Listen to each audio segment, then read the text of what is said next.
এই ভর্তাটা একবার এভাবে বানানো শিখে গেলে গরম ধোয়া ওঠা ভাতের সাথে আর কিছুই লাগবে না। আসসালামু আলাইকুম, কেমন আছেন সবাই? আজকে আপনাদের সাথে শেয়ার করব ব্রোকলি দিয়ে অসম্ভব মজার একটা রেসিপি। আশা করি আপনাদের সবার ভালো লাগবে। ভালো লাগলে প্লিজ একটু শেয়ার করে দিবেন আর একটা লাইক দিয়ে পেজ ফলো করে পাশে থাকবেন। দেখতেই পাচ্ছেন আমি এখানে মিডিয়াম সাইজের একটা ব্রোকলি কেটে নিয়েছি। এবার এটা খুব ভালোভাবে ধুয়ে পরিষ্কার করে চুলায় একটা প্যানের উপর দিয়ে দিলাম। সাথে দিয়েছি একটা আলু চারফালি করে।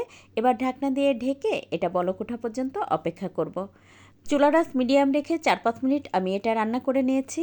এখন এর মধ্যে দেব 4-5 কোয়া রসুন আর দিয়ে দেব আধা চা চামচ পরিমাণ হলুদ। এতে করে ব্রোকলির কালারটা খুব সুন্দর থাকবে। এবার দিয়ে দেবো এর মধ্যে একটা টমেটো চারফালি করে কেটে, তারপর ঢাকনা দিয়ে ঢেকে এটা সিদ্ধ হওয়া পর্যন্ত অপেক্ষা করব। চুলার আঁচ মিডিয়াম রেখে আমি খুব ভালোভাবে সব কিছু সিদ্ধ করে নেব। তো দেখতেই পাচ্ছেন আমার কিন্তু সব কিছু বেশ ভালোভাবে সিদ্ধ হয়ে গেছে। এখন এর মধ্যে 1 চা চামচ পরিমাণ তেল দিয়ে তারপর বেশ ভালোভাবে এটা ভাজা ভাজা করে নেব। এতে করে কিন্তু একটুও পানি থাকবে না, আর সব কিছু একটু ভাজা ভাজা হয়ে গেলে ভর্তাটা আঠালো আঠালো হয় আর খেতেও অনেক ভালো লাগে। এবার এটা ঠান্ডা করে নেব। আর ভর্তা তৈরি করার জন্য একটা প্লেটে দিয়ে দিলাম 2টা পেঁয়াজ কুচি, সেই সাথে দিয়েছি 2-3টা কাঁচামরিচ কুচি, সাথে দিয়ে দেবো স্বাদ মতো লবণ। তারপর খুব ভালোভাবে হাত দিয়ে মেখে নেব। ঝালটা আপনারা নিজেদের পছন্দ মতো কম বেশি করে নেবেন। আর এই ভর্তাটায় চাইলে শুকনো মরিচও ব্যবহার করতে পারেন। এবার এর মধ্যে দিয়ে দেবো 1 টেবিল চামচ পরিমাণ সরিষার তেল। তারপর আরও একটু ভালোভাবে মেখে নেব। এখন দিয়ে দেবো ওই যে সিদ্ধ করে রাখা আলু, টমেটো আর ব্রোকলি।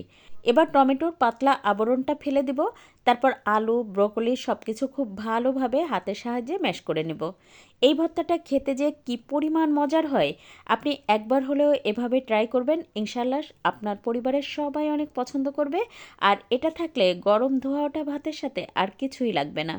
অনেকেই বলেন ব্রোকলি খেতে ভালো লাগে না, তাদেরকে তো আমি বলবো প্লিজ একবার হলেও আপনারা এই রেসিপিটি এভাবে ট্রাই করেন।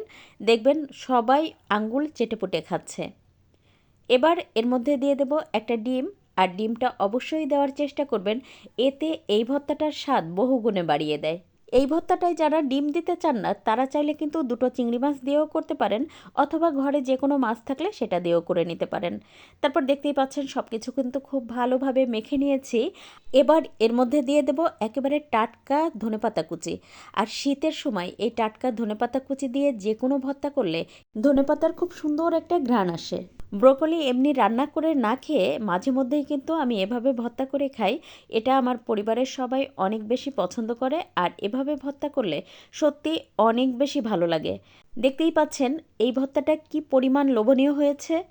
আপনারা যারা আজকের ভিডিও দেখছেন তাদেরকে তো আমি রিকোয়েস্ট করব প্লিজ আপু ভাইয়েরা একবার হলেও এই রেসিপিটি ট্রাই করেন, ইনশাল্লাহ ভালো লাগবে। আর আমি তো গরম ভাত দিয়ে খাওয়া শুরু করে দিয়েছি। আজ এ পর্যন্ত, কাল আবার নতুন কোনো ভিডিও নিয়ে দেখা হবে ইনশাল্লাহ। সে পর্যন্ত সবাই ভালো থাকবেন, সুস্থ থাকবেন। আল্লাহ হাফেজ।